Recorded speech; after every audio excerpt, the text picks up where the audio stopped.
think about a resume, your resume is a living, breathing document.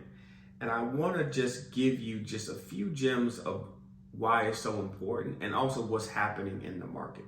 So resume, or if you're watching from all different parts of the world, or your CV, is really just a 2-page document, max. First gem.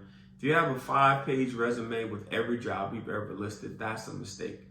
2 pages is the max for your resume. And it's a living, breathing document that really it shows your career progression. It also documents what are some of your goals, your experience, your education. And there's an area where I think a lot of people miss out on is your community impact, your passions, and really your superpowers. That's something that I think is missing from a lot of resumes I receive. But let's talk about the format. And I want to use just an acronym or just 4 areas of the resume format. The first area is your profile. Your profile is a short paragraph, maybe 1 to 2 sentences of who you are in the marketplace. Like, for example, my profile says product leader with over 15 years of experience, possessing the ability to drive business value by partnering with stakeholders. My leadership style is a player coach. I'm the one that's rolling up their sleeves as necessary to jump in to help the team accomplish the goal, but also giving them the autonomy to really achieve the things that they set out as well.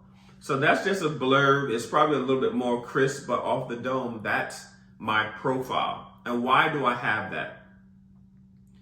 Because I want to let you know I'm a product leader, that I have 15 years of experience, that I solve problems by partnering, collaborating with others, that my leadership style is a player coach. So if you hire me, I'm a team player, but I'm also willing to lead as necessary, lead when necessary, and just my approach to working with people.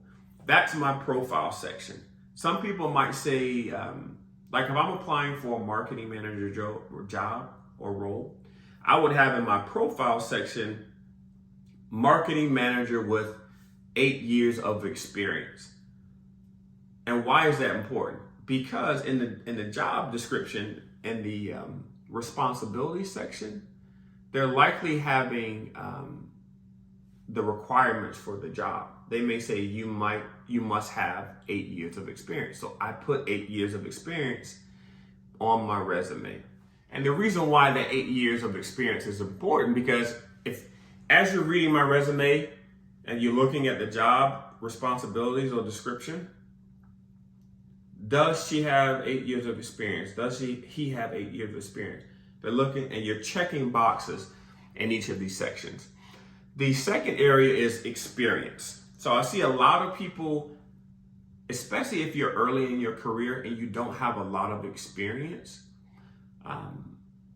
your education, which is the 4th section, will be at the top. So I want to make sure that folks that don't be discouraged if you don't have a lot of experience. Education can be at the top. And in fact, I've heard from recruiters that if you have your education at the top of your resume, that's an indicator that you're early in your career, and that's okay. But if you're in mid or senior level in your career, the structure should be profile, education. What have you done? Then it should be your passions or superpowers. And then the last section should be your education. Education is last if you're mid-career, senior and above. If you're entry level and you've only had internships, or you're trying to get your first role, it's okay to have profile, then education, and then you might have your experience. Which might be pretty low at that point, but then also have an interest section. What are you interested in? Have you volunteered? What are you passionate about? So think about that, and we'll dive more into the resume format as this year starts to roll out, because I know getting your resume sharp, keeping it updated is really important. A few other things about your resume. I mentioned living, breathing document. If you're working now and you have multiple years of experience, don't do what some people do or what I did early in my career. I would wait to update my resume whenever I was looking for a job. Nah, bro, because you'll forget. So here's a strategy. Create a Word doc or a Google doc. And on your job that you're working today, as you get wins, as you launch new features, if you're in the product management space, as you deliver a national marketing campaign, as you get recognized, jot those things down in that Google doc. Add those into that Apple, that chat or that note on your iPhone, and keep a tally of the wins, cuz. Like, don't wait until 2 years later that you want a new job and you're like, what did I do?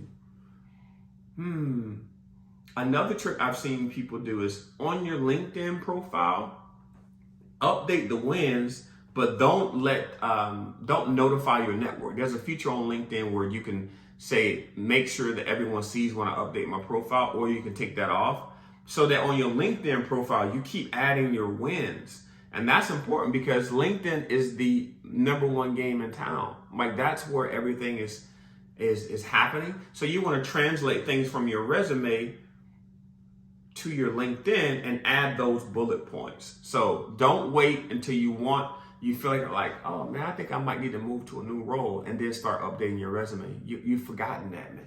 Another option is within your Outlook in your job, what you could do is create a folder, and when you get recognized, send it to that folder. When you deliver a new feature, campaign, stop or solve an issue or get recognized, add it to that Outlook folder. So when it's time for you to update your resume, you go through that, you go to the Outlook folder and you start updating your resume. Another thing that you can do is when you're having your connects with your leadership, like for performance reviews, when you get that feedback, put it in that Outlook folder, send a copy to yourself. And again, update. The goal here, family, is you don't want to wait until you need a job to have to update your resume. So we'll talk more. And last thing, I'm giving you some gems. Let's say you're in college, you're watching this video. You've never written a resume in your entire life.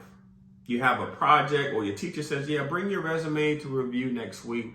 Like, no one tells you how to write a resume. But if you go to Google Docs, DOCS, Google Docs, if you have a Gmail account, you can set one up. And if you click on Google Docs, the first, it's like different categories. You can have a blank canvas where you can write wherever you want. Like the second or third format is a resume. They already break it into that framework where it's profile, experience, education. Everything I just said, Google Docs has that for free. So yes, if you need a resume, you don't know where to start, go to Google Docs. This is a free service. Click on that resume format and it'll break it down and just start filling in the information. Like, that's something you don't have to pay for the format. I want to make sure you have that.